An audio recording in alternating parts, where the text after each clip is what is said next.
Bom, pessoal, sou a professora Flaviana, sou a professora de Biologia, certo? Estamos aqui para mais uma aula e a gente vai estudar hoje sobre a membrana plasmática. A membrana plasmática é a que envolve a célula. A gente viu nas últimas aulas que a célula é a unidade básica da vida, que todo ser vivo é formado por célula e que ela é dividida praticamente em três partes ou três estruturas essenciais, que no caso é a membrana, que a gente vai estudar hoje, que faz o transporte, regula o que entra e o que sai, o núcleo, que é onde fica todo o material genético, que é transmitido de geração a geração, e o citoplasma, que é o citossol, onde ficam as demais organelas existentes, certo? A gente vai estudar hoje a membrana, modelo mosaico fluido.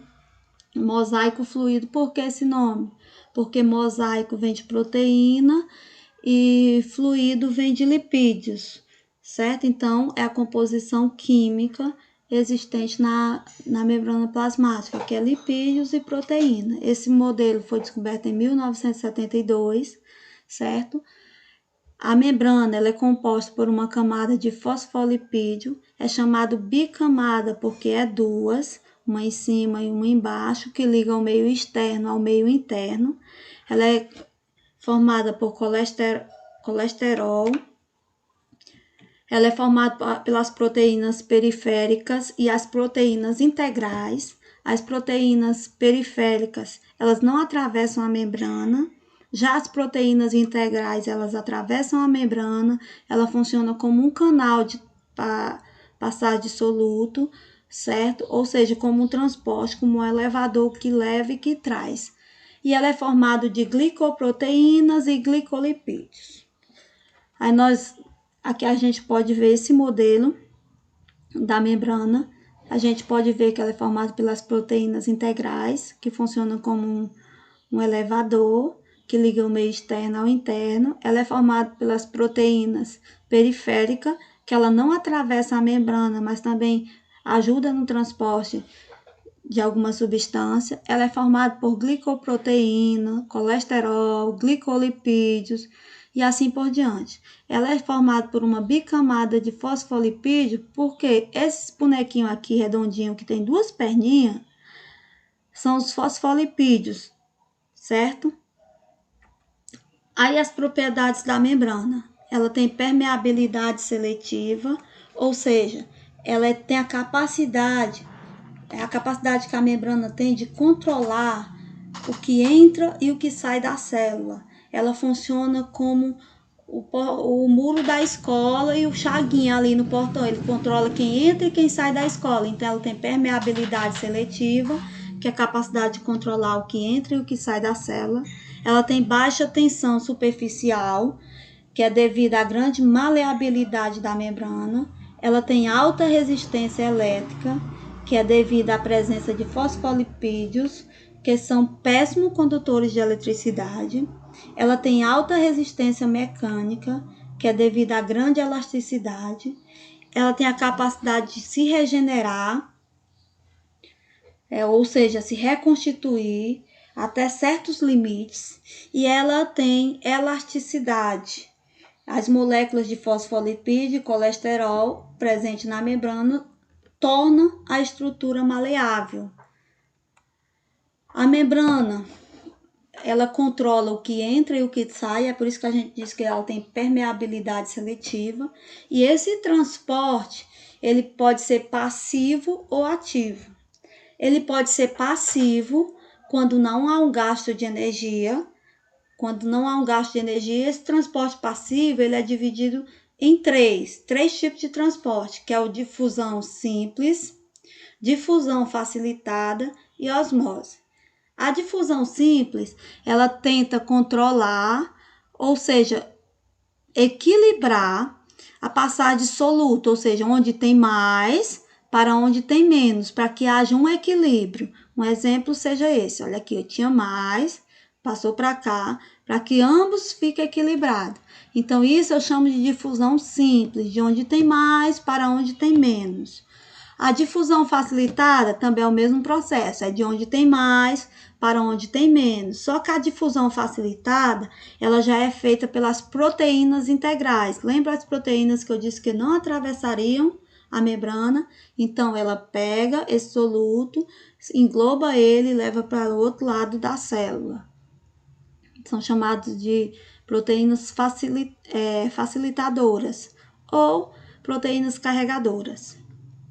Aí nós temos também pelo transporte ativo a osmose, que é na presença de água, e também funciona de onde tem menos para onde tem mais. Já é o contrário, o outro era de mais para onde tem menos, essa daí é de onde tem menos para onde tem mais.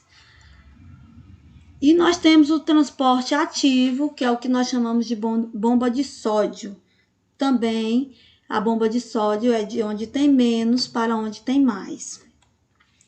Esse transporte ativo e passivo, no caso o ativo não há um gasto de energia, o passivo, perdão, não há um gasto de energia e o ativo há um gasto de energia. E no transporte ativo, que há um gasto de energia, que no caso é a bomba de sódio, ele é dividido em dois, que é a endocitose e a exocitose. No caso, a endocitose é o fato que a célula tem de englobar, certo?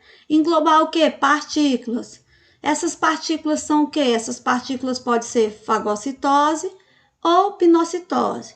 Fagocitose, quando ela engloba partículas sólidas, e pinocitose, quando são líquidos. Professora, você falou da exocitose. A exocitose já não é o fato de englobar, mas é o fato de eliminar resíduos que a célula tem. No caso do transporte ativo, que há um gasto de energia, a endocitose ela é dividida em dois, que é a fagocitose, que é essa daqui, onde há um transporte de partícula sólida, e é dividido também em pinocitose, que é o transporte de líquido. Já a exocitose é a eliminação de substâncias ou de resíduos da célula. Então, a nossa aula vai ficar por aqui. Só recapitulando, a gente viu um pouquinho hoje sobre a membrana, certo? Sobre o modelo mosaico fluido. Surgiu em 1972. A função da membrana é proteção. Ela protege a célula, regula o que entra e o que sai. É o que nós chamamos de permeabilidade seletiva. Seleciona o que entra e o que sai. A sua composição química é lipídios e proteína, por isso o nome mosaico fluido, mosaico de proteína, fluido de lipídio. A propriedade dela é elástica, ou seja, elasticidade, certo? E ela também pode se regenerar. O transporte pode ocorrer de duas maneiras, que é o passivo e o ativo. O passivo não há um gasto de energia, que é por difusão simples, difusão facilitada e osmose. O ativo há um gasto de energia, que é no caso da bomba de sódio, certo? Já esse transporte ativo, ele pode ocorrer pela endocitose, que é o englobamento, que é dividido em dois, em fagocitose e pinocitose. A fagocitose é o englobamento de partículas sólidas, a pinocitose é o englobamento de partículas líquidas ou líquido. E a exocitose não é o englobamento, é a eliminação. É eliminação de quê? De resíduos. E aí, pessoal, a gente fica por aqui. Até a próxima semana. Façam as atividades propostas. Qualquer dúvida, podem mandar mensagem. Estarei à disposição para esclarecer qualquer dúvida que possa existir. E bons estudos ou boa aula a todos.